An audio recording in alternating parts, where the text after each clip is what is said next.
And now, The Bonfire with Big J. Okerson and Robert Kelly.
Yeah, we're back, everybody. It's Robert Kelly, Big J. Okerson.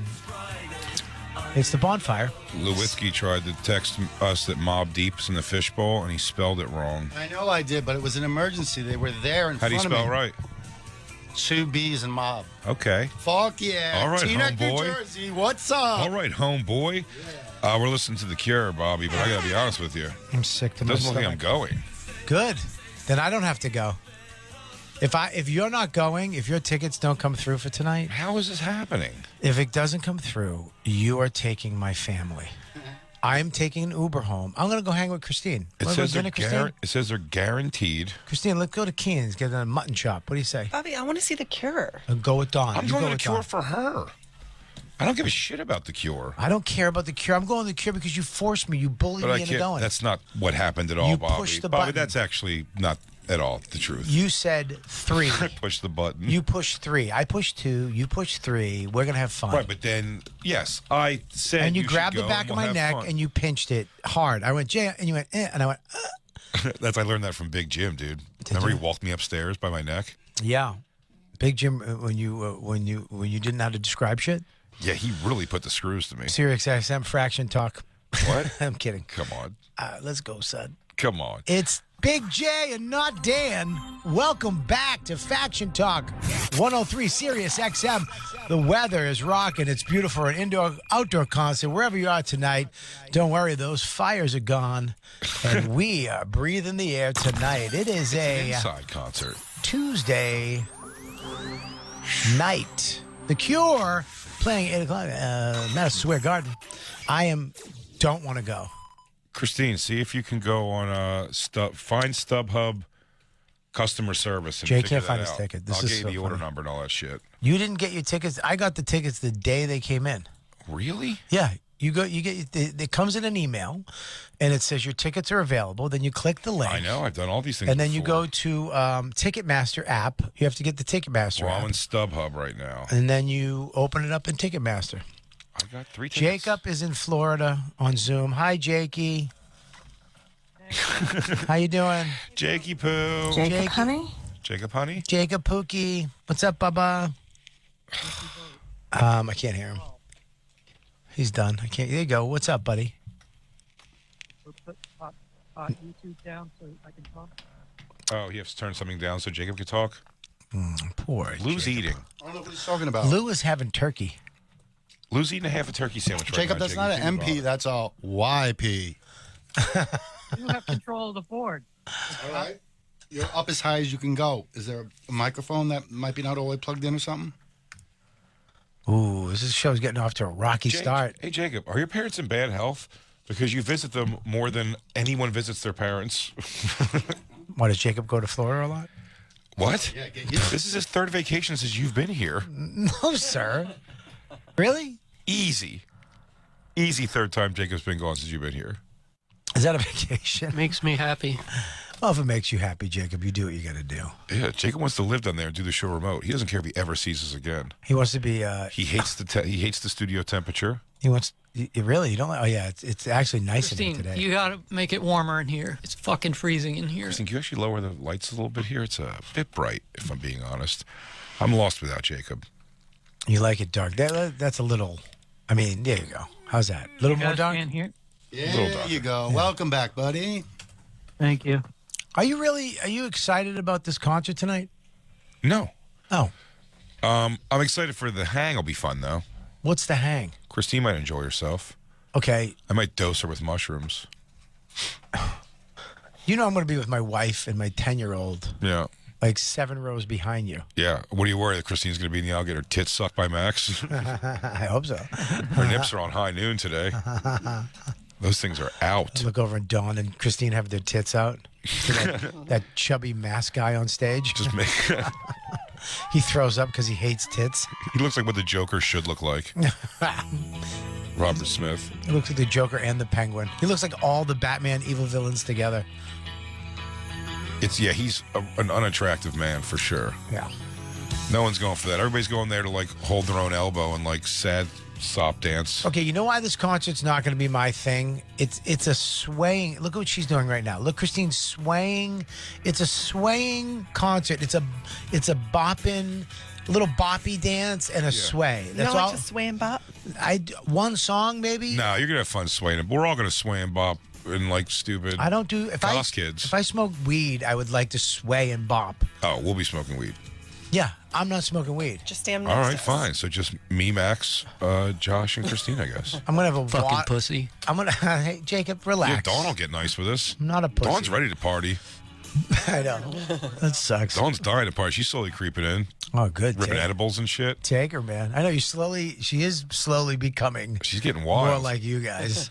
She's getting wild. She's getting loose. Oh no. All excited about how much the tickets cost. She was like, "Who cares? We're going to see The Cure, baby." I'm gonna go outside after a show, and Dawn's gonna be out there. What are you doing here? I'm going to dinner with Christine and Jay. What?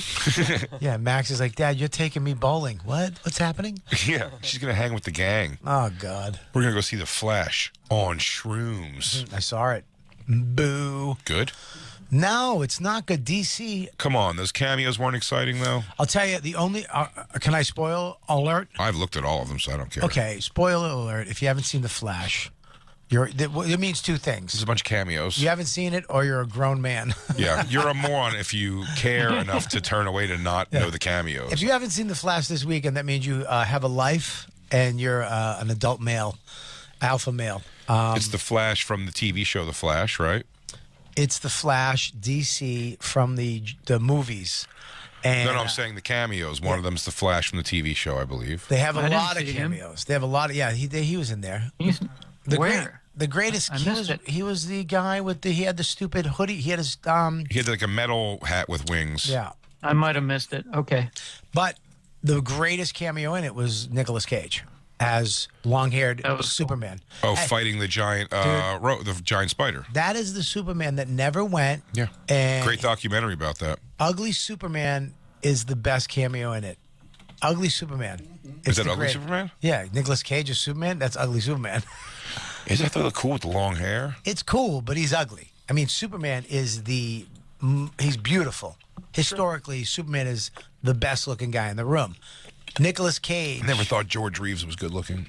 Well, I mean, you're going back to a barrel-chested type of man. But even his face, he just looked like a abusive husband, really. Yeah, but that was a good look back then. That was good looking back then. Just a Abusive- barrel body with Yeah. hit a woman, keep Yeah. her in line, straighten her shit out. Yeah, barrel chested.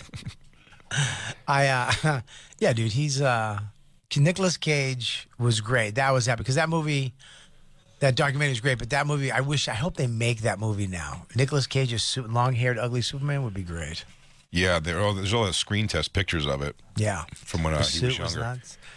But that was his big thing. I guess the guy's idea was to have him fight like a giant spider. So that's what he's doing in this. Yep. Is it just for like a second though? It's just like as he's like running through things, they just show it for a second. Is it just like a fun one-off scene, or is it any involvement? Just one-off scene. Yeah. They do a lot of those. But here's the problem with this movie. Ready? Michael Keaton gets involved though. Michael Keaton is involved. He's great. He's But heavy in it. he's great. But the problem with this movie, and they did this the last time, CGI. They CGI people's faces. Even the Flash, instead of just having him do a green screen or double it up because he's playing, he's in the same scene with himself. They have one is CGI'd and the other one's the real one. The CGI is bad. It's so fucking It's bad. very dated CGI looking. I don't understand it. It's terrible. Oh, like The Room, where it's like you could tell they're not. They use it with Batman, Ben Affleck, right? He's in it. I don't think that's how you say it. Ben Affleck. There you go. You know what? I hate Ben Affleck? I hate your judgmental tone, you son of a bitch. You are really just a... Bobby, I'm sorry. I already lost one partner to this. I will walk out of here. You'll be here by yourself. I used to correct Dan a lot. It may have added to something, and I'm dumb.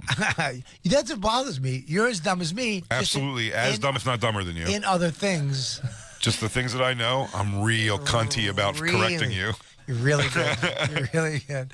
Ben Affleck. Nope, Ben Affleck. Right? Which one now? Ben Affleck? Now I'm going to fuck up the read today. Affleck. Now the read's done. The read's already gone. The read's gone. Not me, I'm staring at the floor. But Ollie Siddiq's going to be in here, and he's cool as shit. And you're going to feel like a fool if you can't read. I won't read. He learned how to read in the joint. In the joint? I was in the joint. You guys tell joint stories. I was in the kid joint. Yeah, I bet it was different. Yeah, 100%. Although I do believe we've had and talked about his jail time before, Ollie. Mexican got on boots. Yeah. I remember that. But did he? Somebody's about to die. Did he say he was in a lot of fights, though? I don't think he said he was in a lot. I think he said he managed to not be in a lot of fights. Yeah. How do you do that? There's only two ways to do that in jail.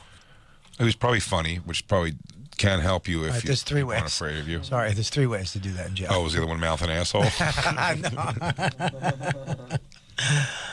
Don't you put that evil on him. No, Funny got me out of trouble in jail. Yeah. I was in what was it? The Halifax juvenile lockup, which was they took over an old Jewish camp. It was in the cranberry bogs of Halifax, Massachusetts, and it was a bad one. It was like terrible, and it was we were all playing New York ball. They like where the hoops are real small, but you can kind of hit each other and all that shit. And all the black kids started going after the white. There was there was three of us, and they started going after us. How many black kids were there? A lot. Society, y'all. A lot. Yo, Society. Yo. Happy Juneteenth. And and they threw basketballs, like 6 of them, right at this kid's face. Smashed his face wide open. Then they got another kid with a blanket party that night in the shower. They tried to get me in the shower. How do you blanket party in a shower? You put they just put a pillowcase over his head and beat the shit out of him. Oh, it's the blanket parties when they hold your blanket down when you're under it and they beat you with soap. And they put a pillowcase over his head and they just beat the shit out of him. Okay. It's pretty fucked up. Pretty fucked up. And then they tried to get me in the shower. One pushed me and tried to push me into the other one. So you know what I mean? And then So what, did you break into a dance routine? They just loved you so much. But I got nothing but love for you, baby. It's like, this motherfucker like the Temptations. I avoided hitting the other guy because the trick was push me into the other guy. The other guy gets pissed, pushes me into somebody, and they just beat the shit out of me. I avoided it and just kind of slid out of the shower. Ooh. And then Is your dinger hanging out? My dinger was out. Yeah. They were trying to beat you naked? That's weird. And that's when I hung good. But they if I was brought fighting me somebody else that was naked, if I was fighting a naked person, I would be very aware every time their wiener was like hitting my leg or something. Would you scream? No, because I'm picturing I have pants on in this. I'm being attacked by a crazy naked person. I couldn't see a situation where I'd also be naked in a fight. I think I would just kind of eat whatever shit I had to eat until I had at least pants on, hopefully a shirt. Yeah, beating me up in the shower is kind of silly. Oh, they were all soaked my up. God! I know you'll see my blotchy ass and shit. It's just an ugly scene. Oh, terrible. Doesn't even look cool. But remember when they raped Edward Norton in the shower? He was all jacked and cool looking, at least still. I would just be a fat slab of whatever, just my meat slapping against the tiles while those guys pound ass on me. There's soap coming out. Don't of tell areas. it to Ali Siddiq though. I want to think I'm cool. Don't tell him how much ass I'll get. How much my ass is going to get pounded out if I go to jail. They brought me in. I was in the room reading my book, and all of them came in. Like 6 of them, black dudes came in, and they surrounded me, and ghosted me. And then what'd you do? Explain to them what a book was? And then I got to get all these jokes out before Ali comes in. And then they sat around me and they were talking to each other about all the white guys they beat up. Yeah. That white boy motherfucker, fuck him, fucking white boys, fuck white boys, beat them all up. And they looked at me like, you a white boy, you a homeboy, motherfucker. And I was like, I'm a homeboy. And the dude just went, this motherfucker crazy. That's all it took? And they laughed and they were like, all right, let's go. And they left me alone. Really? That's it.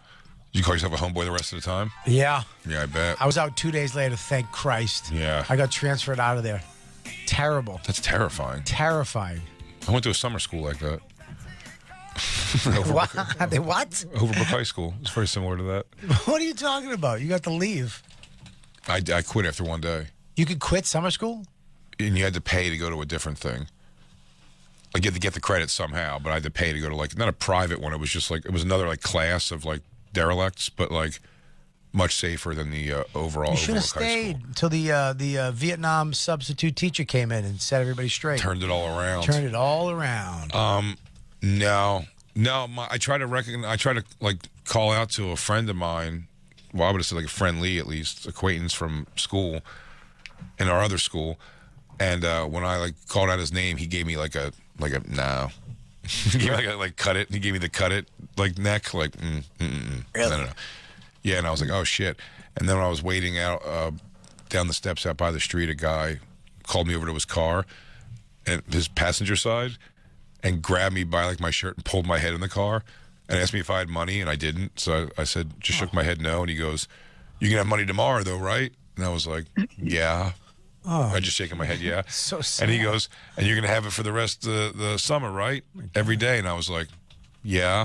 And then I held in a cry, and then Was he my a T-bird? My mom picked me up. My mom's fault a little bit that happened, because when I told my mom that my class didn't start for a while, she dropped me off way early. I go, "Can you come back and get me? Like, go get breakfast or something?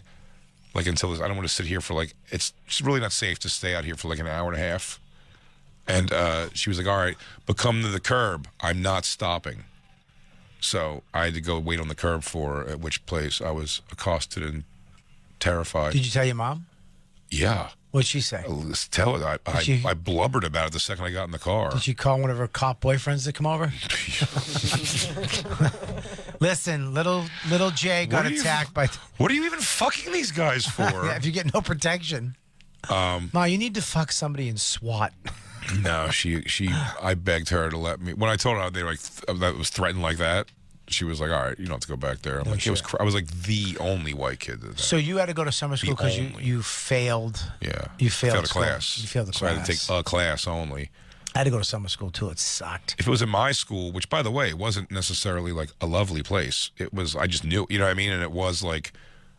I did have friends there. I would have just known somebody there, and it wouldn't have been like a weird place, familiar at least. This was going to Overbrook, which already had the reputation of it's fucking Overbrook High School. That's the school that Will Smith's talking about in the beginning of his song. Summertime? No, the theme song for the show. Oh, really? Yeah. Oh. On the playgrounds where he spent most of his days. And then a couple of guys that were no good started making trouble in his neighborhood. I wonder if it was the same guys. No. I wonder if it was the same guys No, that took you in the car and said, "You're going to have money for the rest." I love that you said, "Yep." No, when I was at that age, he was like already Yep. doing something.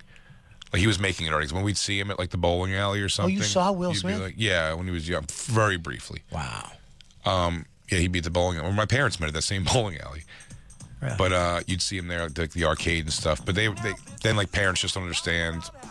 Had come out and they were like big. Now this is a story about a chubby little kid who had to go to school in the wrong part of town. Playing pit fighter with his big old tits. He's got His mom was banging a lot of guys. that bowling alley. It's gone now, but that really is where my parents met. My step-pop used to take me there to bowl, and then one year for Christmas, my gift was a bowling ball on layaway that we never picked up. Oh, fucking A. I'm going to get that for you. I was over bowling, I think, by the time we were going to get it. I was like, I don't go bowl anymore. You think that bowling ball's still waiting for you somewhere? Maybe. It was called Kong. I loved it. It was a gorilla on it. Really? Oh, it's so cool. Bowling was like a thing you could do in my neighborhood. It was like a walkable, no parents were there. You can kind of do whatever thing. Right. And you know what I mean? it was safe? Ish. There it is. There's that bad boy right there. That's the Kong bowling ball you had? Yeah. What color was it? Blue like that? I think mine was like the bluish, like that one there. Yeah, and you maybe a never little got darker. it. How much is it? I'm gonna buy one for you. How much is it? A bowling ball? Yeah, how much is it? How much you think they couldn't pay? Oh, it could have been. I think it may have been like legitimately $80 or something. Oh my God, you were poor. Yeah. Maybe it was more than $80. I couldn't imagine. Well, $80 Well, back they're like then. $135 now, so it probably was about. Yeah, so maybe $80. Jeez, would they put a $5 down on layaway? probably something like that. Wow. Probably put down whatever. Yeah, we used to like get like food with. We'd order food and pay for it with change a lot. Pretty wild. Thinking back on it, it's pretty wild. At the time, it seemed like this is great. We can When get they pizza. make you pay for it too, so Oh, you and they sent me the down tip? there because there was no tip, dude. It was to the dollar. It was to the penny. Did you feel bad? I had no idea until I was older how rotten I was being. Is that why you tip so much now? Yes, Because you didn't tip all those people back then and you Yes, fucked your indeed. karma up? very true. Wow. That is why it was insane. And you'd see the guy's face, and I would go, I don't understand the problem. It's the money we owe. I wouldn't just say that, but I mean, that's how, when they would be like, thanks a lot, dude. And you're like, I could just feel even at that young age, I'm like, he didn't mean that. Like, he was saying that sarcastically. And I don't understand because it was the money. They also would get to the point where they knew us. We ordered from the same place all the time, Alpha's Pizza House. They knew you were the place that didn't tip. For sure. Oh. We definitely had a reputation for sure. And it's always like, this is where a little fat kid comes down this 5 flights of stairs and Jay, that makes me sad, gives you a shirt full of change. Oh, you had to carry I would have it flipped up in my shirt. oh, It was too much money. There'd be pennies in there. little chubby Jay with a shirt full of pennies. And then I'd bring up like to my step pop, like, we scored, man. We scored. What'd you get? Like pizza? It depends. Sometimes pizza. Sometimes a couple cheesesteaks, maybe split some fries. Really? Or one of our ones when we had very little money. This was good because this cost about. They really hated us too. Sometimes their order for me and him would be $5, and how that would happen is we would just get 2. They had great feta cheese, very Greek place, and a block of feta, like a nice big chunk of it, was like $1 or something, or $1.50. Then we'd get another $1.50. We each get a roll, just like a long hoagie roll, and then me and my step pop, our game would be for dinner would be, can you time out like breaking off a piece of cheese and eating bread, and can you get your feta cheese to last the whole roll? We had fun like that. That is the fattest thing I've ever heard in my life. Wasn't that fattening? My lord. It's not a very fattening thing. I guess it is, but You're doing fat games. it can't be a lot of calories. Jacob, were you poor growing up, Jacob? No, he's well off. Look at that house. Well Look at off, that palace right? he's in. Where's what the fuck? Oh, that's Jacob. Are you okay? Are you? Jacob's at the bottom of the ocean with that submarine. Are you with the Titanic people? Yeah, he's with the Titanic people right now. He went down. You can finally bring it up. Jacob, I have no idea what Jacob, you're saying, did you Jacob. see that? Can you believe that they have 40 hours of air left? Yeah, I heard on Howard Stern today that Thursday, it's over. I mean, I don't know if it's over. That sucks. No, it is. They're done? They only have enough air till Thursday, they said. Oh, I thought you said it's over now. Yeah, Thursday. They don't know where they are. Yeah, they have no idea. They're 100. They're 13,000 feet down. How can you find your iPhone but not a submarine full of people? I mean, you couldn't have put something on it. Well, why did they? Well, no. Here's the thing. They took no G. I know Jacob wants to talk about this so bad, but your mic is garbage. Oh, this hurts him too. No, it's just fucking you too. He's down the bottom. He's helping the people. He's trying to find the people in the submarine right now. Jacob is in the second sub on his way down to find these people. Jacob, angry can you he see? can't talk. Jacob, can you see anything down there? Jacob, Jacob, You're is a it hero. glorious? You're our hero. Stop playing fucking YouTube so I can talk. you can't. Jacob, now look out the window. Jacob, is there any sign of life? Jacob. He's not going to answer. He's furious. Why is he furious? He's mad at Lou. But Lou, Don't get mad at Lou. It's not his. It doesn't matter what I do, Jacob. You sound like But you're let me- a robot from the 80s. What am I doing? I don't know. But your thing is all jacked up. It's not Lou, I don't think. No, you're underwater, buddy. Get out. Save yourself. Save yourself, Jacob. Forget about those people. Could you imagine? Here's the thing with this. This is so crazy. Once you get into international waters, you can just do whatever the fuck you want. Yeah, well, they all paid, I guess, $250,000 to go down. There's 3 rich people, a scientist and a captain. And they're controlling it with an Xbox remote. Are they really? It's an Xbox remote. All the stuff, except for the actual, the sub itself, which was designed to go down that deep. Everything else is shit you can get off of Amazon. Really? Yeah, dude. Well, they're down there, and they didn't do any GPS because they said they were going to stay in contact through text, which I don't know how they thought that was going to work. I can't get text At 13,000 feet in an airplane. I can't get text here at Sirius Yeah. on the 36th floor to my wife that's in Westchester. Never mind these people going from down. 13,000 feet down. I mean, it's pitch black. I mean, it's crazy. They went down, and these people now, all those people, I believe, they got technical names. They have to do certain things down there. Well, here's what I thought about. 40 hours left, right? Yeah, 40 hours left. Let's say it's guys and girls down there. It's a real question. Yeah. At what point do you say, we're going down, guys? Should we all just, like, finger fuck and whack each other off and fucking shit? An hour in. Before you even know that something's wrong. Hey, guys. Hey, guys, as long as we're down here, right? What happens at 13th thou down happens 13th thou down. I mean, 13,000 feet. That sounds terrifying. Man, I bet Jacob's got some great thoughts on it. I know. He's an expert on the subject. He's an expert on the Titanic. There's no fucking way this is my fault. Okay, now You it's working. still can't hear me. Now you're back, hear buddy. you. Good job. You back? Well, glad you fixed it. You should have helped the people on the submarine. You get so This frustrated was when the you take these. conversation I was born to talk about. We know. Well, you're on one of your bi-monthly fucking iguana hunts. Well, there's nothing I can do about that. His bi-monthly iguana hunt. He's got a slingshot. Jacobs, you got dual citizenship at this point. Jacob, Well, yeah. Ask me anything. I'm going to ask you something right now. So this guy who's came up with this, is he just a crazy millionaire? A billionaire? What is He's he? a billionaire who designed the ship. And if I sent you a video, Yeah. literally the thing is controlled with like a Xbox. PlayStation controller Yeah. or Xbox.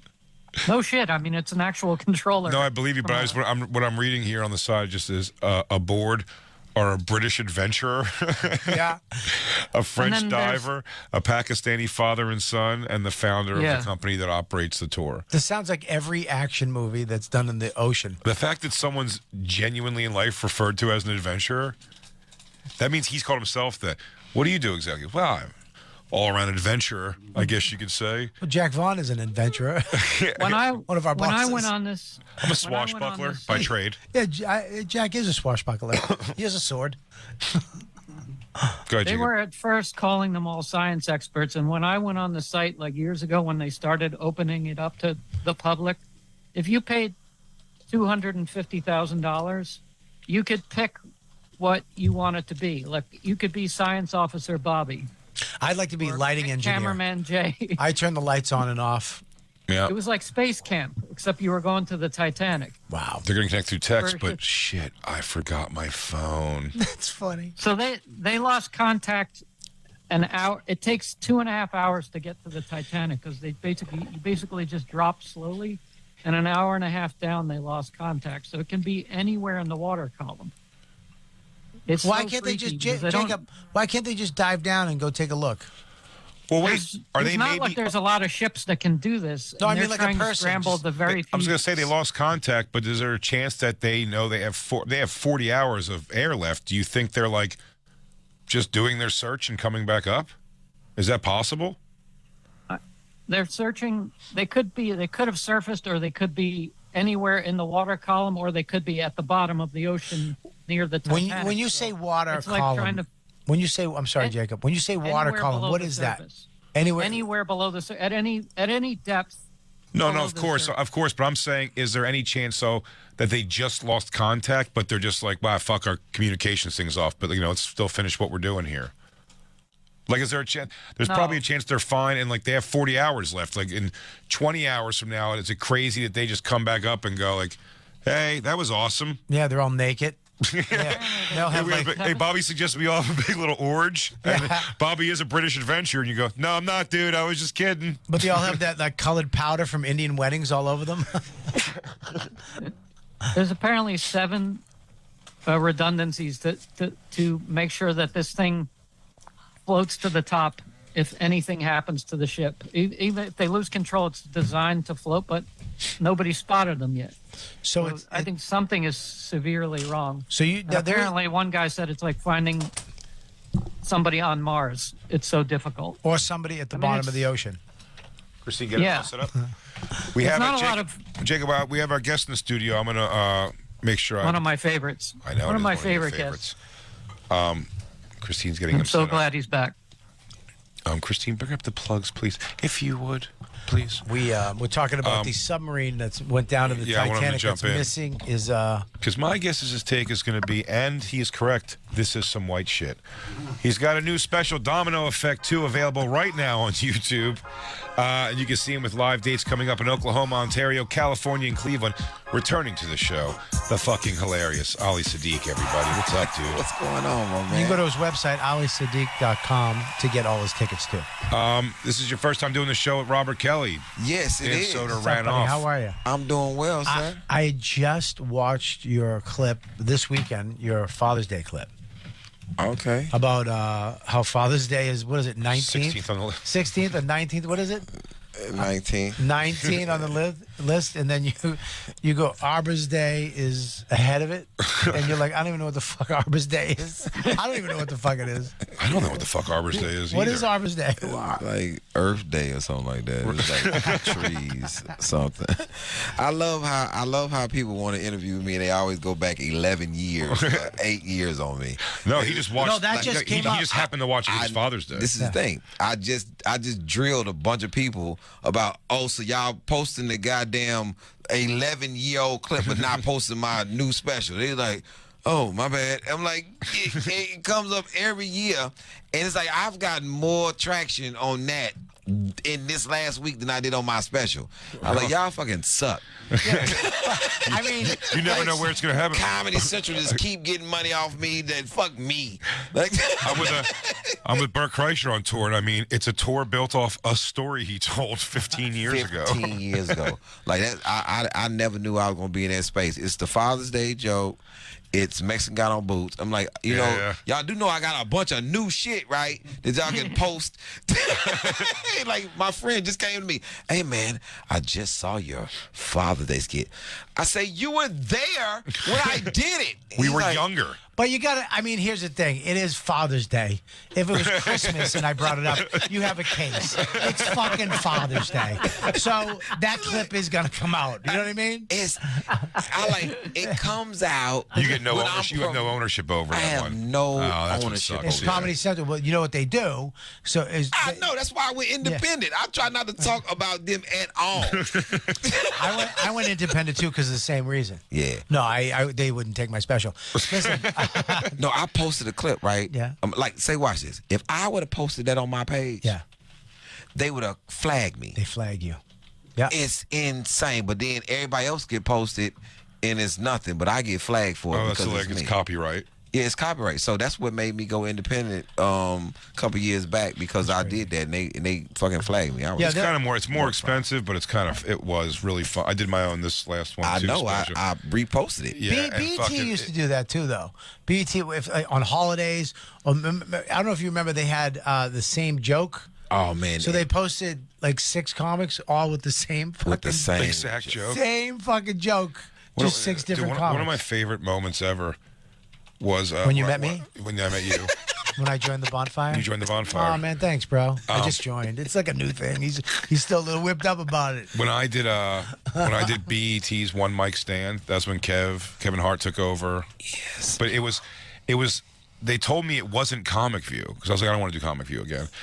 And they were like, it's not Comic View, it's One Mic Stand, and Kev's hosting. So I was like, man, that's pretty, and Kev even was like, we talked enough then where he was like, dude, come do it, man, it's gonna be great. And I was like, okay. He's like, it's not Comic View, which is hilarious. When you get the contract, it's called Comic View Presents One Mic Stand, so it was Comic View. Exactly. But they were paying right at that point and treating you right. They obviously overdid it. They like picked us up and everyone had their own limo. and like they put us up at like a Studio City something. It was all pretty nice. Yep. As far as that goes, but we went in the dressing room before the show. He gave a Bob Sumner gave a pep talk that was so funny that it was like the fucking, what's the Al Pacino in Any Given Sunday? Any Given Sunday. He was like, yo, they're saying black comedy's getting hacky. They're saying everyone's doing the same shit. He goes, and I told him, like, one mic stand's about to be different. We got Kevin Hart involved on this, and he's like, and we're going to do something different. He goes, ain't going to be no fucking stools and shit out there.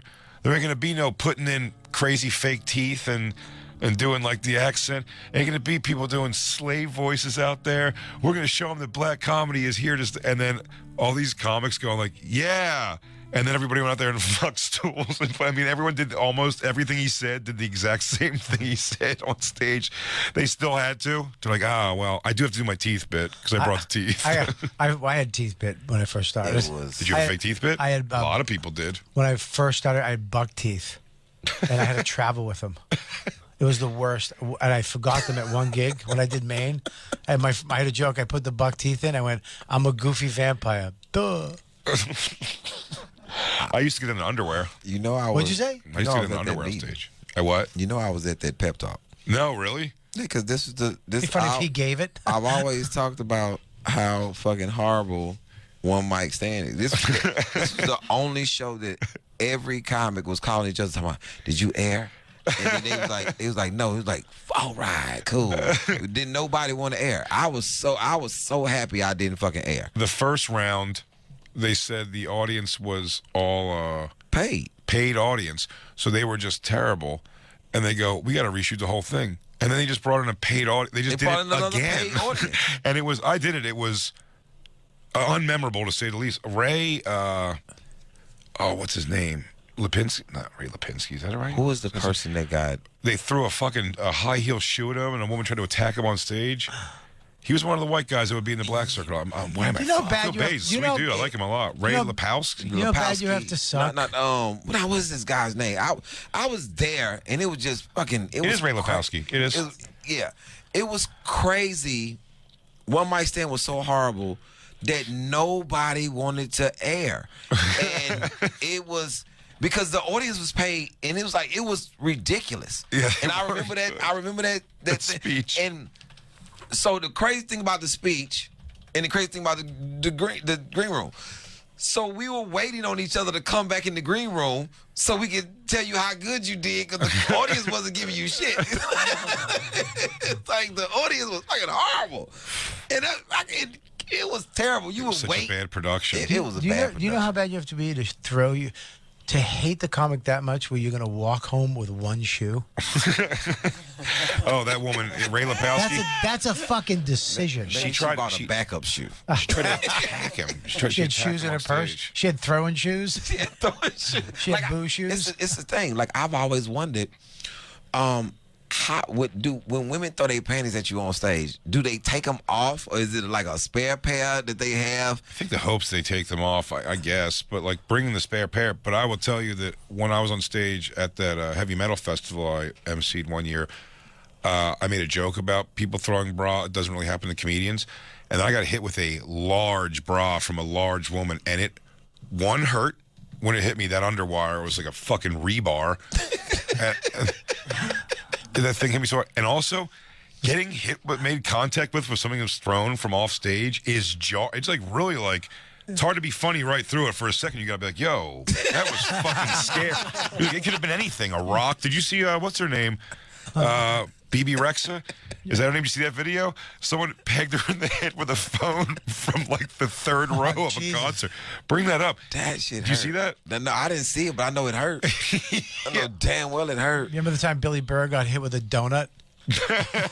No. Remember when comics, when they first opened in New York, they like blew it out. It was like the fanciest comedy club since Caroline. Too much. And they spent way too much money, and they had these donuts, these fancy fucking donuts. And Burr was on stage eating it, and some lady got so mad he said something, and you just see a donut fly on the stage. They were serving donuts? You see the powdered sugar just bounce off his shirt. Fancy don't. Yeah, that comedy club, they built an immediate like 3-camera shoot, like high def cameras, like the most state of the art thing. Started paying comics like 20 grand more than their quote at like Caroline's just to get them over there, and then they just got tanked. Yeah. And it was more than They that. were like doubling quotes. They spent $12 million turning the place from a grocery store to this state-of-the-art club, and it closed after 4 years. It was crazy. don't I mean, you- they paid me $15,000 for a weekend. The spots would be a couple $100 on like weekends. It was crazy. It was like it was outlandish.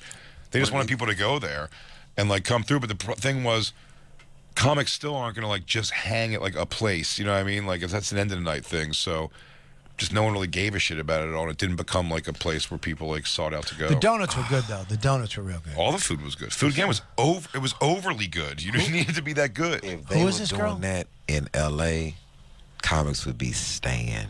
Oh, They would be living. they all go home at 8 o'clock anyway.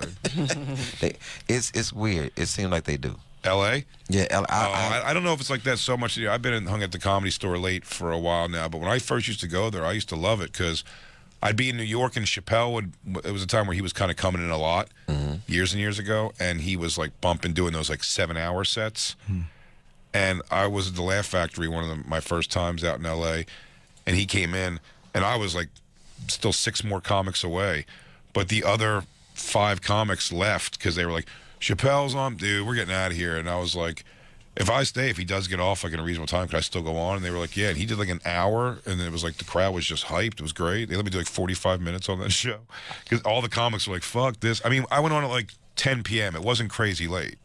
I used to like leave my house here at like 10 o'clock to go do shows. yeah. I got bumped in L.A. by everybody. Literally one night. What was your at most hurtful I was one? at the Improv. I got bumped by every famous comic you could imagine that came in. Yeah, which one hurts the most? I like Dak Shepard bummed me out. Dane Cook. I got bumped by Dak Shepard. I didn't know this stand-up comedy. And they go, oh, he's going on. I got bumped. Tom by, Arnold was a close second. Oh, Tom! I actually yelled at Tom Arnold. I yelled at. He had his show at the Laugh Factory where he would host, Yeah. and there's 10 people there, and he's rambling, just rambling on and on, whatever, and he's supposed to bring me up. Half hour late. I went to Greenblatt's next door and got soup. That's how late this fucker was. So I'm eating my soup, and this girl runs over. She goes, "He's bringing you up. He's bringing you up." And I go, "But I'm eating my soup." "But he's bringing you up. Can you please?" So I left my soup. I went over there. He goes, "All right, you guys. This guy, he's from Boston." Anyways, and then he went into another story. 20 minutes later, I sat there seething.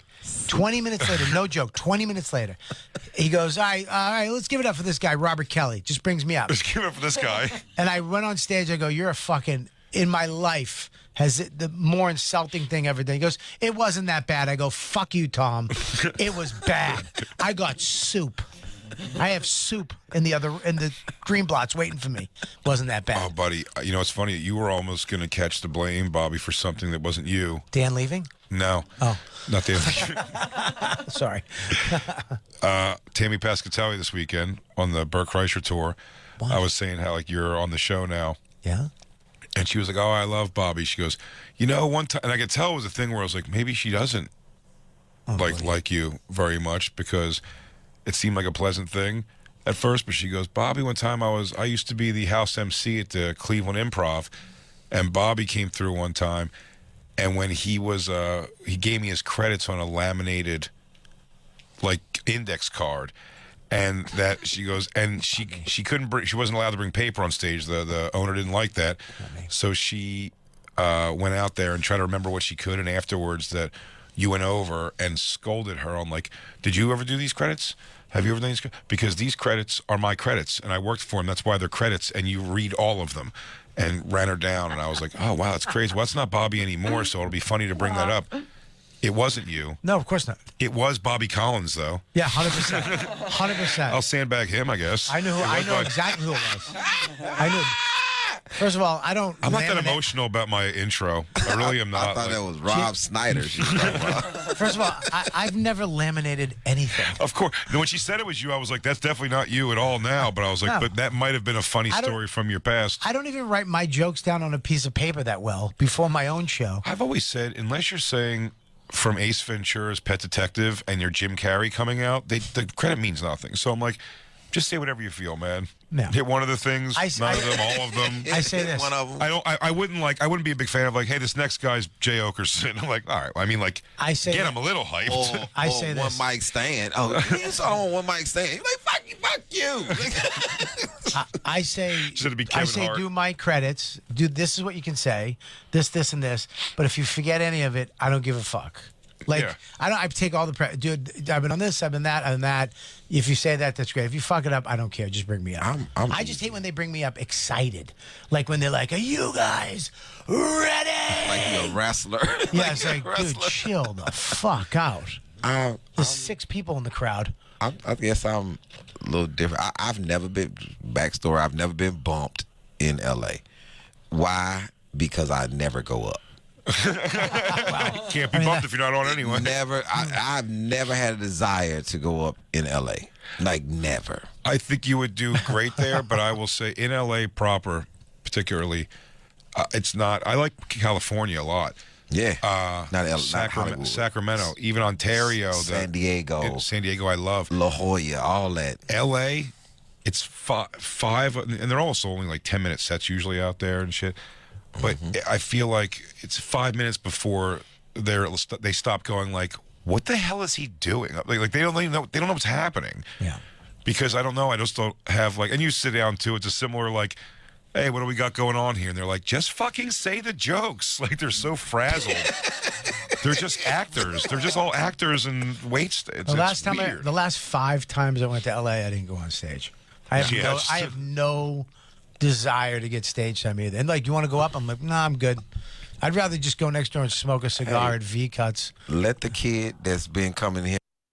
The kid that's been coming here for 6 months that you haven't let go of, let him go up. Yeah. Cause I don't need just stage time. I don't need another picture.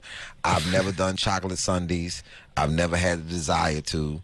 And all of those. Laugh Factory, right? Yeah, that's that Laugh Factory. I headlined the Improv, and I never forget coming there. And the guy named Jamie was over it at the time. He said, "Well, how much time you gonna do?" I said, "An hour." He's like, "Oh no." Headliners don't do hours. They do like 20 minutes. I was like, well, y'all better figure something out because I'm doing an hour. And he's like, they're not going to stay. I'm like, whatever you think. You know, they don't have to stay. Yeah, I'm doing an hour. Where are they going to go? I did an hour. I remember Jay Phillips was doing the next show after me. And he's like, hey, man, all these people stayed. I'm like, yeah, he told me that they weren't. And then, but...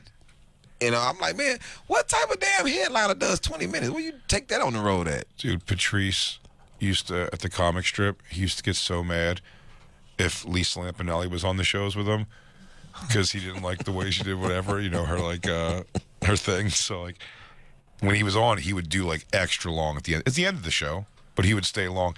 And, you know, so weird. My ex-wife, like, loved it. 'Cause I'd be there, too. So I'm like, everyone's like, let's just go watch Patrice. It's great. But some staff didn't like Patrice, you know, and they just wanted to go home and they'd get super mad at him. But he used to tell them, he'd go to the schedule. They go, hey, Patrice, tonight, you know, come on.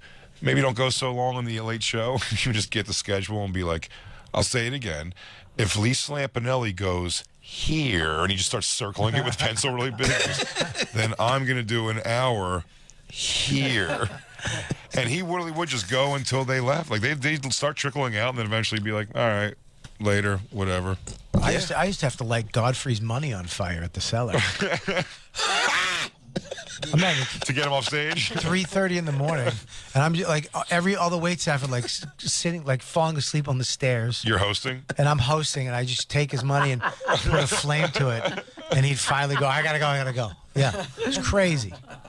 Crazy. Yo, by the way, special was dynamite. Oh, thank you, man. Thank you Thank you sorry. so much. I thought you were talking about my special that just came out too. I didn't know, dude. I mean, Yeah, it's Killbox. Louis C.K. directed it. It's on his website. Domino Independent. Effect 2. We're independent. I'm independent. You know what I mean? Whatever. I mean, Dog Belly, fucking awesome. But thanks. Thanks for throwing that, everybody. If you guys are listening, you can't see visually. He pointed at both of us at the same time.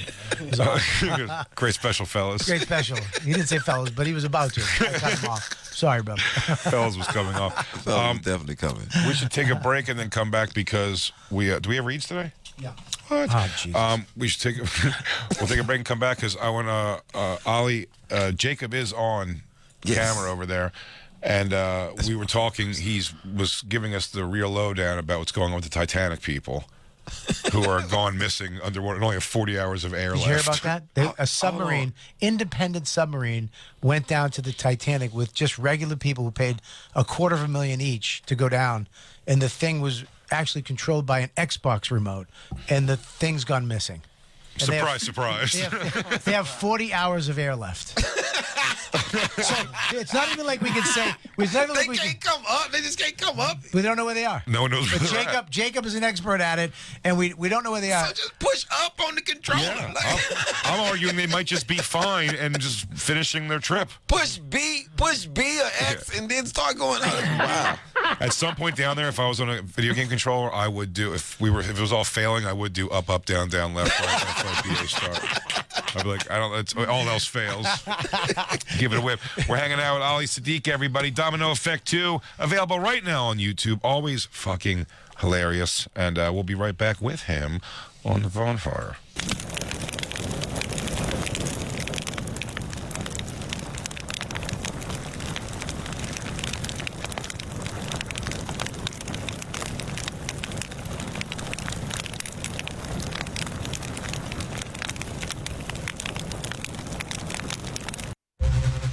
All right, you ready?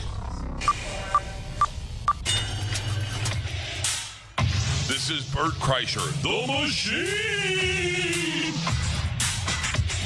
And you're listening to The Bonfire with Big J, Oakson, and Robert Kelly on Fiction Talk. Faction 103. It's fiction. It's fiction. Hey, this is Bert Kreischer, and you're listening to Big J. Hey, this is Bert Kreischer, and you're listening to The Bonfire with Big J, Oakson, and Robert Kelly on Fiction. Faction Talk 103. I'm drunk.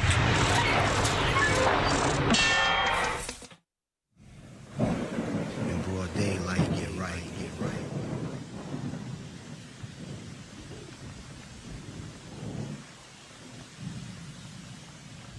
Been through it all, man. Blood, sweat, and tears. Niggas is dead and shit. What the fuck else could happen, yo? I don't think much more, son. Remember, yo. You know, seen it all and been through it all, yo. That's how niggas know right now. Word the mother for real, for real.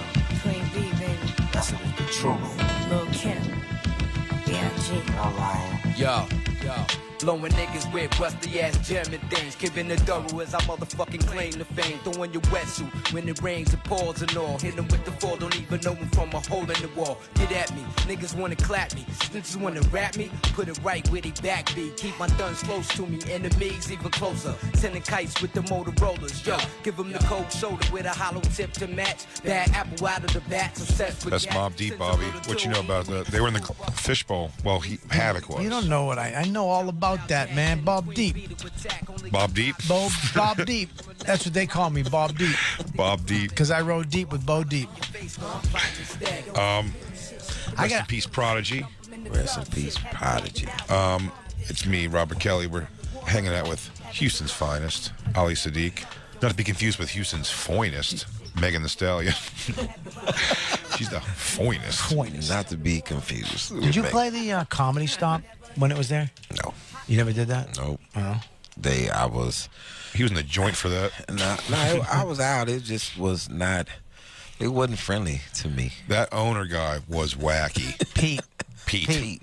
His mom was cool. Yeah, and then he took it over, and it was like he was a wacky guy. Pete was whacked, but he did have a head injury. Oh, did he noticed actually? Oh, you didn't see that scar from the back to the front? Oh, well, that does make sense. Somebody cracked him, I think, with a baseball bat. Damn. That's the club, though, where Patrice aided and abetted me while I fucked an old lady upstairs while her husband was at a table watching Patrice. We didn't know we were involved in this much of a dilemma when it happened. I didn't. I've only heard one other. I witnessed one other person in that type. This comedian. I don't want to give his delay shit. Delay. Some random white lady gave him head in the green room bathroom while her husband was ever so watching the show while we in Denver, and I keep looking at him, and I'm looking at the husband like this, like, yeah, I think no, he's still interested. Go ahead. I didn't know either. She came out to the bar where I was done. Patrice was on stage. And she was just loud and drunk at the bar. Turquoise jewelry, the whole thing, big fake titties, or Texas, the fucking the tit freckles. I love those. Real thick down Cancer there. freckles. Cancer freckles. Oh, I love it. Yeah, she was ridiculous looking. She never used sunblock a day in her life. Good old body, and she was like winging it at me. So we went upstairs to the office and fucked around, and then at one point they knocked on the door and they were like, "Hey Jay, we gotta like square up." It wasn't even the right day to square up, but they were just like they were kind of giving me an out. They were kind of giving me an out, I think. You know what I mean? Because it was like a little bit, and or at least give me the chance to be like, "Oh, I just give me a few minutes or whatever," or just like I go, "Oh, okay, I'll be right out." And I was like, "Oh, I gotta get out," and so she goes, "Okay," and she kind of took off, and then she said the guy at the table was her friend. She like assured me of that. She goes, "No, it's not my husband," and then it was her husband. And then Patrice entertained him for like 40 minutes. Downstairs? Downstairs. She wasn't there at all. And he just kept sitting there, like you said, just staring forward, like trying to pretend it wasn't happening. Probably. And they said he was downstairs fuming looking for her. Then she came down. She goes like, "I'm sorry. I was in the bad." I guess she like left. And then Patrice came down. He was like, kind of, "What happened?" And I was like, "I hooked up with that girl upstairs." And he was like, "I ate it in a bed." Guys, I talked to that dude about his wife being out at the bar the whole time. He said he just made fun of him the whole show for his wife not coming back in to watch the show, and he just sat there. She's getting plowed by you upstairs. If you want to call it that. It was more of a funny situation than a good plow. You didn't give her a good plow? I definitely didn't give her a good plow. No. She was old. She put her back against the wall and slid down, and then she goes, "Fuck my face." Hey, come over here and put your dick in my mouth before my husband gets a... Oh, and then you see her turquoise jewelry grab around my wiener, and you're like, "Oh, she looks like a Native American." like a witch doctor. She jerks you off, you come. You like those rings, son? Here, take this one. Get yourself something. Get yourself something nice. This is all oil money, you see. Take some. Yeah. My husband owns the railroads. He's downstairs with your black friend. That club was that was a weird place. That club was fucking... I did two locations, too. I did the original one, and then they ended up upstairs. And then the WA location. Yeah, I never did the WA. I did the original location. River Oaks. And he would set up the Xbox like after the shows, and we'd play Xbox in like till fucking 6 in the morning, and he'd just be a bunch of girls, everybody hanging out. It was like a party. It was pretty fucking wild. The concierge at my hotel in Houston one time goes, "Oh, it's me and Patrice." He goes, "Oh, you're back here just in time for let out." I was like, "What's let out?" And they go, "Oh, it's when all the clubs let out." It's like all clubs down by this thing. He goes, No, go like watch for sure. And he was saying it without saying it, because when we went over there and watched, every 5th or 6th girl's tits out of her shirt, and she's drunk and doesn't realize it. You couldn't look at all of them because it was too fast to move by. Everyone's titty was just out, and they were just drunk and like, "I want to get some food." Just tits out. It was wild. It was very ritzy area. You've seen a lot of rich tits. Yeah. Oh yeah, it was drunk white girls. We're all wearing that same like spaghetti strap, just like piece of tin foil, foil, and their tits were just out. Houston girls were hot, man. Oh yeah, they were just very thick rich. Thick. Very what? Very fucking rich. Very rich. Because that club was in a rich area. Then even WA is like the other side of River Oaks. And it's just like all the oil money. That's old money. Yeah, like really old rich people. And you probably seeing their grandchildren titties out, because the laugh stop was a good rich. That's the only place every time I think about this club, that's the only place I've ever rooted for a comic not to do well. The only particular place. I'm 4 months in, just started doing stand-up, and you had to sign a list for the open mic. And I had never been there before. They was like, oh, man, you got to go do their open mic. You got to go do their open mic. So I go, and then I'm new to this list thing because I'm at Just Joking, and I just come in, I get up, and I sign the list. I am 27th on the list. The guy in front of me is number 26. And he was like, hey, it's going to be a lot of comics that's going to come talk to you, man, about your set once you go up. But you ain't got to listen to them guys. I've been doing this 25 years. And I didn't hear nothing else he said after that. After he said he's been doing it 25 years. And in my mind, I'm like, yeah, I'm a pretty studious student of comedy. You've been doing something 25 years. I'll probably fucking know who you are. and then I'm sitting there, I'm like, man, I hope. I say maybe he's one of these guys that's fucking hysterical. Haven't nobody found him yet. And I was like, man, I hope he fucking is horrible. Because you've been doing something 25 years and nobody knows you. And I'm 4 months in. I'm like, yeah, it's going to be a long road. And he went up and he was atrocious. Yeah. And I was like, good. Yeah. And then I went over after him. I'm like, woo. It was a close one. Those are the guys that would always, when I was younger and getting any headline work, that pick you up from the airport and they give you like the story of why they've been doing it 30 years, why they're 20 years older than you and just still there. It's like, hey, life happens. I was on my way. I knew all the guys. They always give you a name. Greg Rogel still up there? You're like, yeah, he's still up there. Yeah. Good. Dude, Chips Cooney was my favorite one ever. When What? In the green room, he was opening for me a one-nighter at Rascals Cherry Hill.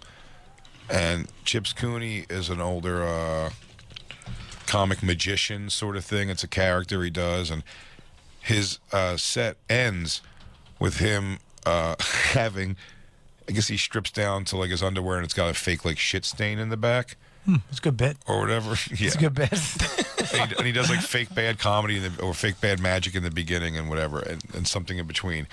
But he was asking me, I think I just got off doing the dates with Dave Attell on the Insomniac tour when he did that last Insomniac tour. And I was in there and he had a top hat on and he was tying a cape around his neck. And I remember going, he's like, so what you been up to? I was like, I just did this theater tour opening for Dave Attell. And he goes, Attell's doing theaters now? He goes, good. He goes, I was rooting for that kid. He's like tying He's tying his cape. Tying a cape around his neck to go out there and then come in. He's tucking a rabbit into his sleeve. It was 2 shows one night, and I remember by the second show, I had a friend in the green room, and I just remember him. Oh, geez. I go, wait till you see how this guy comes off stage. And then he comes in holding his tuxedo and his shitty underwear, and he comes in and he goes, hot crowd out there, man, hot crowd. He's holding his tuxedo. He's got fake shit underwear on. Jay, I remember do you remember when we first met, like officially first ever met? Yes, it was in Indianapolis. Yeah. I was at Broad Ripple. Sam Morrell. We were hanging out with Sam Morrell. Yeah. What's crazy is I don't think Sam Morrell even remembers that. Really? Because I just did a podcast with him. He was like, we just looking at each other like we were straight. I'm like, no, I've seen you. Yeah. And it's like, and I think I was doing Marty's or Morty's. Yeah, Morty's, something like that. Then was it Crackers? I was at Crackers Broad Ripple, and I think Sam was at Crackers Downtown. That's where all three of us were. We all hung out at the condo for a minute. Yeah, we was at this weird hotel that was like a condo. Yeah, it was like outside entrance to the hotels, which is always weird. And I remember you had your game with you. Yeah, he was like the first person I ever seen. I'm like, yo, he's really, because somebody asked me like, hey man, who's up there? I said, man, this kind of rock white guy named Big J. And the dude's like, does he have his game? you should go play with him. I'm like, I don't fucking play video games. Me and Cyril playing NBA. Yeah, I was like, yo, and you was whooping somebody ass on that game. Like, it was a Probably put the serious. screws to Sam. I remember you used to travel with your Sony or your Xbox, right? I did Xbox and PlayStation. I mean, one at a time, but like depending on the years of what I had. Yeah, for sure. I didn't- I tell you that I don't. It was that Kevin Hart story like crushes me when I was like. But that he trying doesn't talk find- to you now? No, no. That when I went to his hotel room, I was getting overwhelmed with him just doing so well, He doesn't plug your special? and it also that hurt also. I think a lot of us was getting overwhelmed with Kevin doing so goddamn well. That he plugged your special more than Kevin? Yes. But we were in his room, and like it's just everything in his. It was just so grand, everything happening, and he was showing me all this stuff, and I was just kind of getting overwhelmed at once. But I'm like, yo, where are they? Like Kev's here. You know what I mean? Like this is.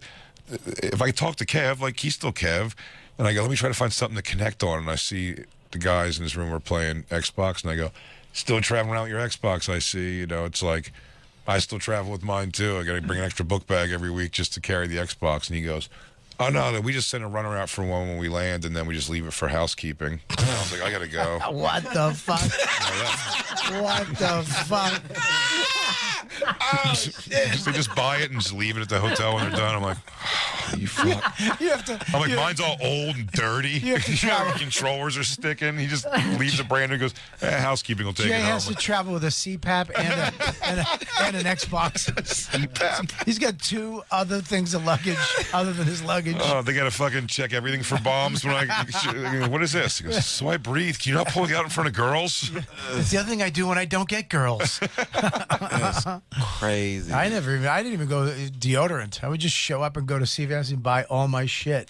I didn't Yeah. want to travel with nothing. I brought my Sony one time to Appleton, Wisconsin, Skyline, and I was opening for Kevin Meaney. I was middling. Really? Yeah, he would fucking either bomb or crush. No, I mean, between. he would fucking bomb and do the same set. I mean, Yeah. not 1 ounce of energy different bombing than he would if he was crushing. Just at the end, I don't care. Silence. I don't care. And I remember the MC was such a twat. I came into the condo. He took the big room, like the good room. And I walked in. It was just this little shit room with a twin bed. And I was like, hey, man, what's up? And he's like, oh, did you want this room? I was like, you mean the fucking better room? I was like, yeah, I think I want that. I don't want to be a dick. I came back in after lunch. He's playing my Xbox in his room. He took the Xbox out of my room. I mean, the Sony. And put it in his room? Put it in his room. And he was like, oh, I just wanted to play. I thought you wouldn't mind. The balls. Yeah, dude. It was fucking, he was a piece of shit. Do you know a fun fact I He learned? went to LA and actually hit, which bothered me. Like 3 years later, he got some heat, and I was like, I didn't have any heat at the time. I was just out there doing a showcase. He's like, yo, man, what's up? He was with like agents and shit. And I was like, fuck, sucker. I thought this would tickle both you guys this weekend. Bert Kreischer. It's so funny I didn't know this, by the way. This was news that hit me, Jim Norton, and Soder are all the same way of not knowing this. But Bert was like, Eddie Griffin gets all that shit. He's kind of notorious for the Air Force Ones, Air Force Ones for every show. And he gets that shit for that. He goes, but I mean, he's paying for them. And I was like, what do you mean? He goes, yeah, riders comes out of your money. It's like you're paying for them. They'll get it for you. They'll have it for you, but you're paying for the stuff. And I was like, really? So I was like, then we just all gave formal apologies to the camera. I was like, Eddie Griffin, I'm sorry because I have told that story as an example of what an asshole is so many times, and I guess you're paying for it. And then Soder did the same thing, and then Jim did, and then Bert goes, also, Eddie Griffin, I'm sorry because I have a feeling this is the first time you're hearing that you're paying for those shoes also. Eddie Griffin might not know he's paying for it. I bet he wouldn't ask for a pair a show. Maybe a pair a night, but not a pair a show if it's paying for it himself, if he knew that. He has the largest collection of Air Force Ones in the world. I think he leaves them. Yeah. No, he takes them. He takes them home? He takes them home. He has the largest collection of Air Force Ones. That's a fact. Look it up, Christine. It's not a fact because you say it's a fact and you said look it up. It's a fact. You're gonna be so stoked if it's a fact. It's a fact. That's what my sister does to me when she try to convince me of something. No, because he did the same move. No, it's a fact. I'm like, just because you do a facial expression don't make it a fact. Well, then I look it up and the shit be a fact. And I'm like, look it up, like I don't think this is a Also, fact. the more percentage you say over 100% means you're lying. Well, here's the thing. Look it up, 100,000%. It's 100 million%. Look, Christine. Robert Kelly, I don't think this is good. What's up, buddy? How you doing? My special was good too. This is not a fact. I want you to check it out. But is it as good as Domino Effect too? I didn't get a chance to say this. When you see it though, it's gonna look like it's a different person. So just.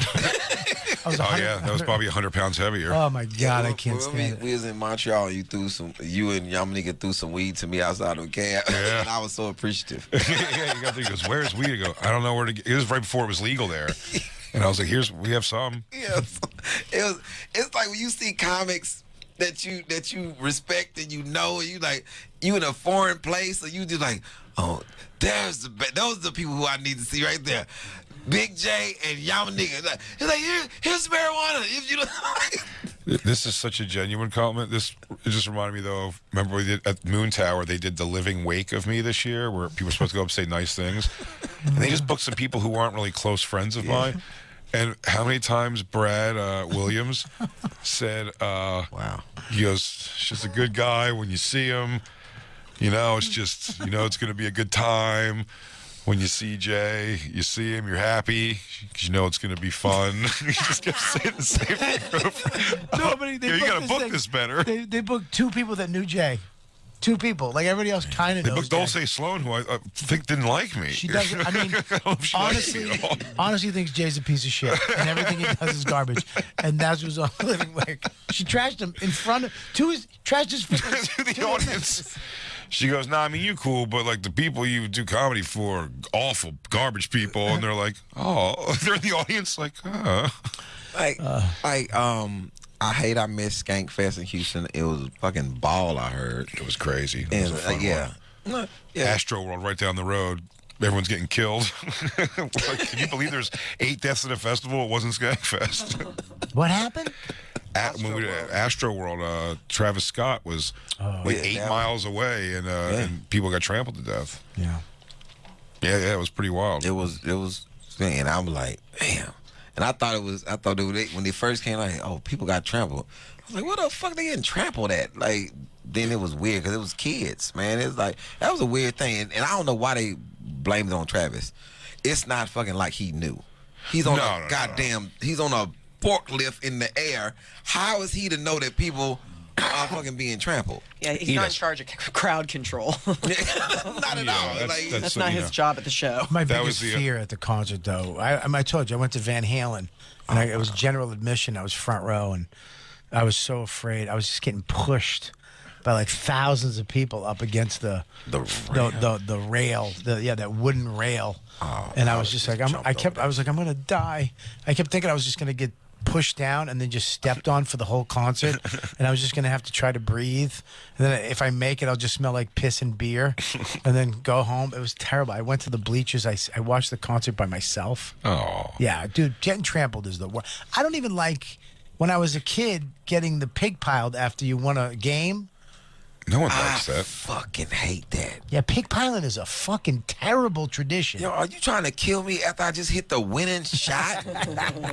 I still see in football. I still see that too much, where they come over and like really they get up and like they push their own guy like super hard, so that he falls back and like rolls back. I was like, guys, like, you guys gonna play again in hopefully 5-6 plays. Yeah. Like relax. Easy. Yeah, the pig pile is always a congratulations.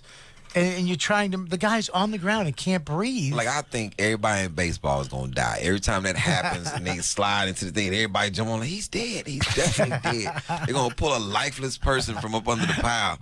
We killed our designated hitter. Fucking retarded, man. My son plays lacrosse, and at the end of the lacrosse game, they always pig pile on the goalie. He's the goalie. Every single guy, I got video of it. He runs as soon as the He's fucking running Away off from his the own field. team. Runs away from his own team, and then he starts swinging the stick at anybody I gets would near him. swing the stick. I would just stand there, and it would be a bunch of, be a pile of teammates right by the goal. Like, get your ass off me. That's fucking horrible. Yeah. I wasn't taught sportsmanship well, though, myself in any way. In Philly, for sure, when like that was when you had to do that forced handshake at the end. Philly doesn't get. No one really? said a nice thing to each other at all. Yeah, that's surprising coming from Philly, right? That shocks you. Philly doesn't have sportsmanship. And you know what's crazy? I hear so many bad things about Philly, but some of the nicest comics I've ever met in the game We got out. are from Philly. Name one. Chris Cotton, R.I.P. Oh, all right. Big yeah. J, I can't say anything about Kevin, Big J. goddamn Naeem. Kevin used to be nice. It's like Kevin used to be nice until he rejected my boy. Used to be nice. say Spanky's cool. Spank, yeah. It's like, man, I could just Touré, you met Touré before. Touré's great. Yeah. fucking great. What's his Dom name? Irera. My man Skeet Carter is a fucking nice guy. First of all, I want a fucking name. I want Skeet or Spanky. Yeah, those are good Bob names. Kelly stinks. Well, you started in the white circuit. That's your fault. Yeah, you're right. That's how you get Well, Big J Okerson. Boston didn't have a black circuit. You from Boston? Yeah, they did. Yeah. No, they didn't. So yeah, they did. No. Patrice. No, he was in the white circuit. He was in the white. Yeah, Oh, Billy Burr. Patrice definitely started in like the mainstream circuit. he started did- mainstream. There was So no black circuit in Boston. who was out of Boston that I know? Because Boston's a fucking racist city in the world. Yeah. I kid you not. And when I said I was that, there. No, you're right. When I said No, that, we're very proud of that. Sam J tried to defend this shit, and I was like, Sam, if you don't get the fuck out of here, I was at Boston Labs, right? Yeah. 2 white guys are the host and the feature. Everybody's having a good time, and then I come out, and I never forget this in life. This white guy was like, he's black? And did this. He fucking thought I was Indian or some shit. And he did this. He literally did this. Everybody else, he turned his back, right? And like 15 minutes of the show, I'm cool with you turning your back. I don't give a shit. Then he starts talking to other people at the table, and they like, shh. Oh, y'all listen to this black guy? And I'm just allowing it to happen. Jesus and then Christ. this lady said, hey, guy, why don't you shut the fuck up? We're trying to hear. And then that was it. And I leaned down and I said, hey, my man. And as soon as I said, hey, my man, my road manager came out. He's like, that they don't know that's the code. That's gonna go for good. them about to fucking do something. I said, hey, my man, 2 choices. Either leave or shut up. I don't give a damn about your back being turned, but leave or shut up. What are you gonna do? And when I reached down, my road manager tried to get out there, but about time I was pulling him out the chair by his neck. And the people that was with him was like pushing him up there, like, go on up there. And I was choking this man. I'm like, yo, man, what the fuck type of person do you think I am? And I'm just holding the man on the stage. I'm like, what fucking type of person you By think his I am? neck? Do you think I'm somebody you can fucking play with? And when I shoved him back in the chair, I'm gonna leave. Well, that's the best thing for you. We could have just done that also. You could have did that from the rip. So the dude thought that I was being difficult. He's waiting on me because it's in the hotel. He's waiting on me when I come out. Good. My road manager's like, hey, man, listen. He tried to talk to the guy. I said, no. Don't say nothing to him. Don't say God, not the guy. You choked me. I said, so now I'm off stage. What you think gonna happen, sir? And the type of body shot that I delivered to this man. I'm talking, I ain't want to hit you in the face. I don't do niggas. I'm like, because I already know. I'm a trained fighter. I already know that. I try to tell people from the beginning, hey, man, I do this shit, like, for real. Like, I train every morning. Like, thought this shit gonna go bad. And he, boom, that body shot right up there. Did that. And you slowly saw him, De La Hoya, he just started going down. He looking at me in my eyes like, that shit hurt. Like get your... And you know what's crazy? 3 years later, I came back to Boston land. He came back. And he's not a racist anymore. You beat the racist out of him. You punched him straight. Apologized. There you go. He was like, "Yo, I was being an asshole," and he gonna say it. I think that I was drunk.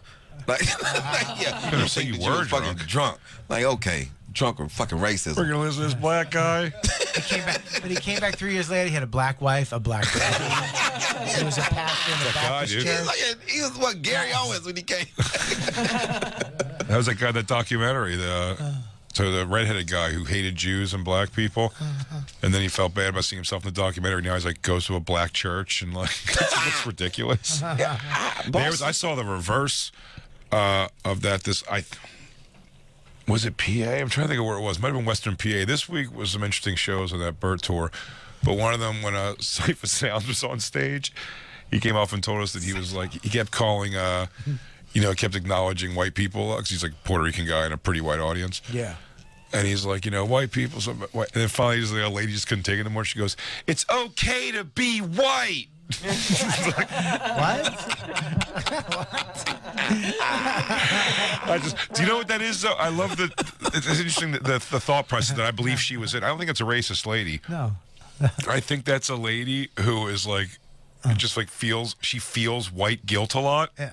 Do you know what I mean? So it's like she just like goes, "It's okay. She's on those. We're not all bad people." She's a white lady who's been called Karen a lot. You know what I mean? Everything that could possibly happen. But she thinks she has a good heart, and she might even. She had enough. But she had just had enough, and she's like, "It's not bad just being white." It was such a funny. Not everybody's a racist. I like jogging in Boston. You like what? Jogging in Boston. What is that? I don't understand that. What does that mean? Boston has a very good joggable city. Oh, okay. It's very pretty. It's a very nice, easy run in Boston. Yeah, I've never done that. But you ever go to Boston jog? Never jogged there, but no. You ever been to Roxbury? Yeah, I used to have to drop Patrice off every night. You know how I learned about Roxbury? Before I even went there, one of the best fucking groups out of Boston, Ed O.G. and the Bulldogs. You probably don't know who that is. I don't. Yeah. I'm sorry. Yeah. I was gonna. Look, they from Boston. I think that was your only rap group. No, we had New Edition. That's not a rap group. That's kind of rap. It's not even sort of rap. Bobby, Ricky, Johnny, and Mike. That's R&B. That's like the man. Because Bobby Brown is good to go solo. That man say, "I'm from the berry, Roxbury, but not the fruit, y'all. Don't make me act like where I'm from because it's brutal. I love this." Now who's next when Ed's flexing? I'm the bread and you are just a crumb off. Jerking your Jimmy, but you still can't come off. I'm from Roxbury, the berry, but not the fruit, y'all. Don't make me act like where I come from cause it's brutal. Hold my bone in a zone. Patrice didn't represent these guys at all. He was our whole connection to Roxbury. He didn't say shit. Yeah, Patrice had a Honda and he listened to the Beatles. Ed O.G. and the Bulldogs. Boston is what I Boston represent. pumped out molested boy bands. That's what you guys pumped out. Yeah, New Edition. Yeah. Well, New Edition didn't get molested. No, they didn't get Where did the molesting start? New Kids on the Block. They didn't get molested either. I think that was a In Sync, Backstreet Boys years was more of that. It was after New Mario Kids. and them. Not Mario. Who was them guys? Immature. Yeah. I think Immature probably got something for sure. They were in that one Kid and Play movie. They got a shit name. Immature? Yeah. Dude, that was when a producer started like feeling himself a lot in the 90s. They were gonna eventually fart out a bunch of kids dressed like adults. Yeah. In another bad creation was Bell. Did you even notice? With a producer feeling himself. Dude, Belle Biv DeVoe, Michael Bivins brought out that stupid Another Bad Creation. Yeah. Aisha, which is a bunch of like little boys in overalls. It was crazy. Everyone's wearing airbrush shit. They did a good job of Boys and Men. Yeah. No, for sure. Well, there's a whole story behind, like something crazy happened. Are they Boys to Men from Boston too? No, they're Philly. They Philly. But they do Boys to Men is which one though? Who's in that one? Because it's the Wanye and Sean and deep voice guy that won't sing with Michael him. something. What was Justin in? Justin was in Justin Bieber? Timberlake. Yeah, In what- Sync. Justin Timberlake. In and Sync. Sing. So there's Boyz II Men and In Sync, right? No, it's Backstreet Boys. It's Backstreet Boys. Backstreet and Boys. NSYNC. Okay, yeah. Boyz II Men was a black Oh, R&B group. Oh, okay, yeah. Well, look, What? I'm from Boston. I don't jog. Listen, I'm glad you punched my uncle, though. I'm glad you helped him. You helped him. What? So Straighten out his uncle. Bill Burr's Boston, Patrice is Boston, Yeah. you Boston, Sam J's Boston. No, killer comedy like Gary Gulman's Farm- Boston. Farm League Gary men, Gulman's Boston. Boston. Joe List. Bob Marley's Boston. You know Bob Marley? Not that Bob Marley. Oh, I was going to say, no, that's Jamaica. He's Jamaica. It's so crazy. It's so crazy. Jay, no, I'm talking about that Bob Marley. He went to Jamaica. He's from Boston. Did you know that? You sound like the lady who told me Michael Jackson was from Houston. I'm not doing it. I'm not doing it. Bobby Fun Facts. Bobby Fun Facts. Was Michael Jackson from Houston? This lady told me No. this. I said, this thing, I never forget this in my life. She said, I'm talking about with the most honest face. Nobody ever talks about that Michael Jackson's from Houston. And I was like, what? Michael Jackson's not from Houston? Yes, he is. I grew up down the street from Michael Jackson. Did you grow up on 2100 Jackson Street? He's not from Houston. Like, hey, man, Reggie Jackson is not even from Houston. What you talking about? Are there any Jacksons from Houston? Please put on 2100 Jackson Street. That song. 2100 Jackson Street. Where's always home? The man says home. Like, damn. I couldn't. And man, We were going through on Legion of Skanks last night. We played that game. The tell like wacky stories about your dad. Right. Like and see if we can tell whose dad whose is who? story. Yeah. Tell him about this. Tell him about this. Yeah, we play a fun game where everyone puts 3 bad stories about their dad. On Mother's Day, we did it for moms, and then our producer randomly reads them. And you have to guess. And you have to guess by the story whose dad it is. whose parent it was. Yeah. And we figured when we did the mother thing, every story that had some mother fucking somebody, it was Jay's whore mom. I mean, I don't know. His mom just banged cops, guys with flashlights, guys who punch windows in. My mom had me young, for sure. do you understand? This is the crazy thing. Do you understand that this is a very white thing? Yes. Like, this is very white. Like, my mom Tory thing. do you understand the type of fight? I'm talking about with friends. Like, y'all could be brothers. You could be Tiki Barber and Roger Bar, and you would have said that it would have been all type of shit being moved. Yeah. Like, It's my fault. I did tell all the stories of my mom banging people.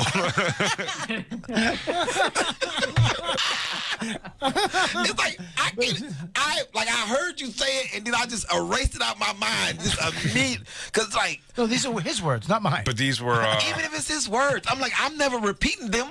Like, it is a very white thing. It's a very white thing. But we did the fathers yesterday, and mine for my dad's were like the amount of lies my dad told me when I was young. And I don't mean lies like I'm coming to pick you up lies. Those were there.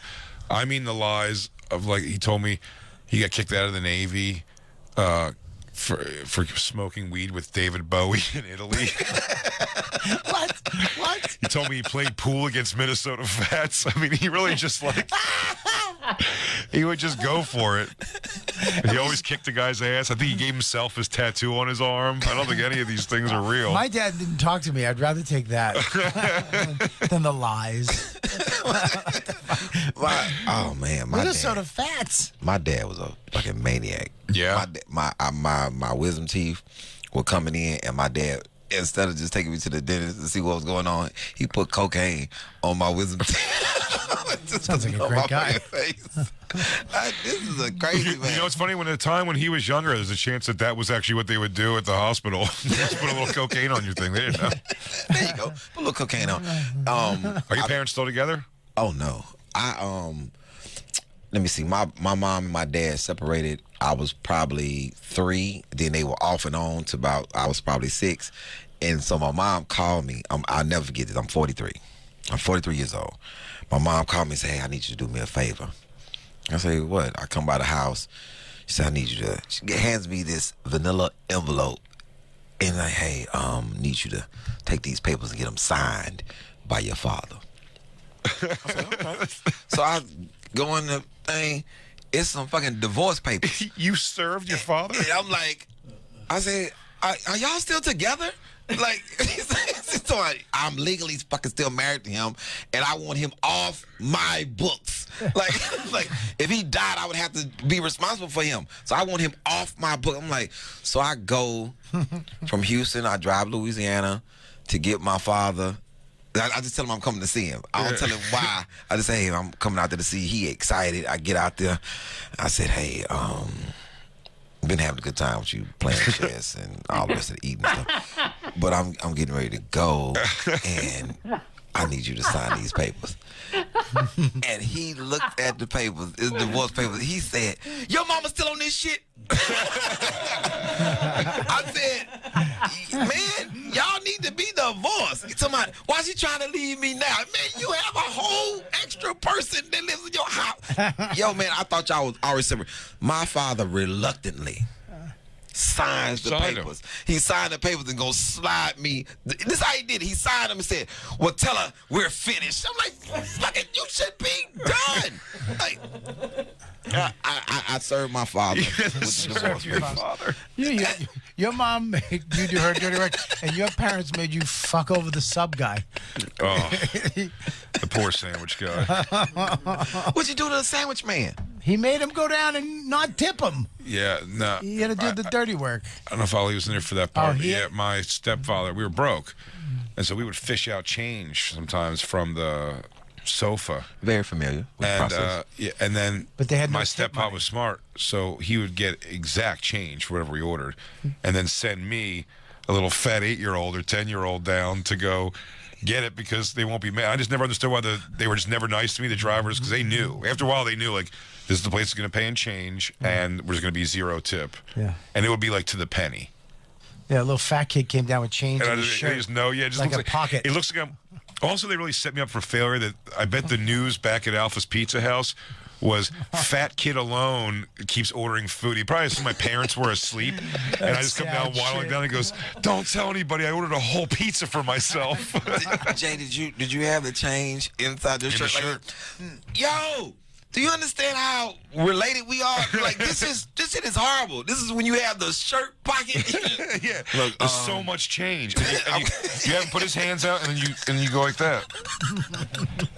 You'll put your hands in it, and then I'm gonna lift the shirt. Did you ever have a to barter? Like, we was a part of the barter system. My mom, anytime my mom would come in there, it was like, hey, take this cup of rice. I brought my own rice. Where am I taking a cup of rice? Miss Shirley needs a cup of rice. Go down there, and she's gonna send you back 3 slices of cheese and some sugar. I'm like, trading goods. And I would walk, because we lived.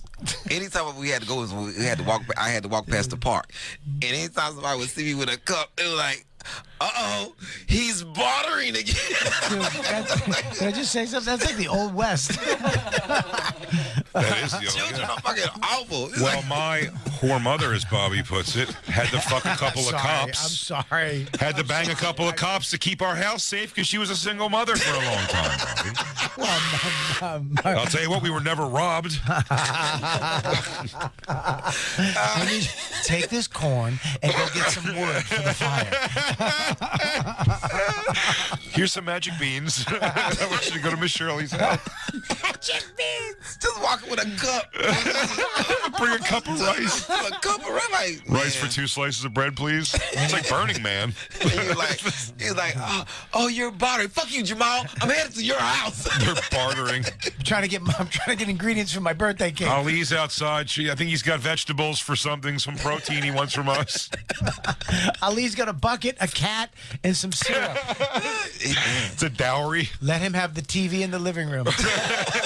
They're gonna watch the game tonight. That's crazy. Yeah, take your sister out there. He's taking her. He's coming to get her.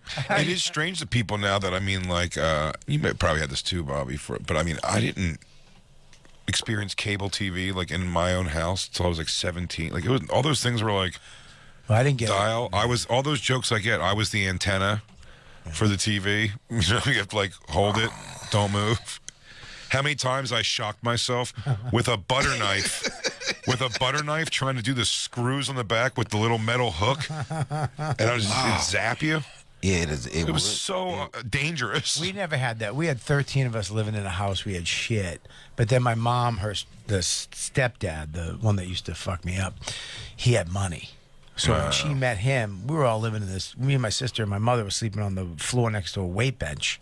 Yeah. And he came in, and he had money. Yeah. So we got beat you right into a nice house. We got into this nice apartment. I had my own room, my own toy box.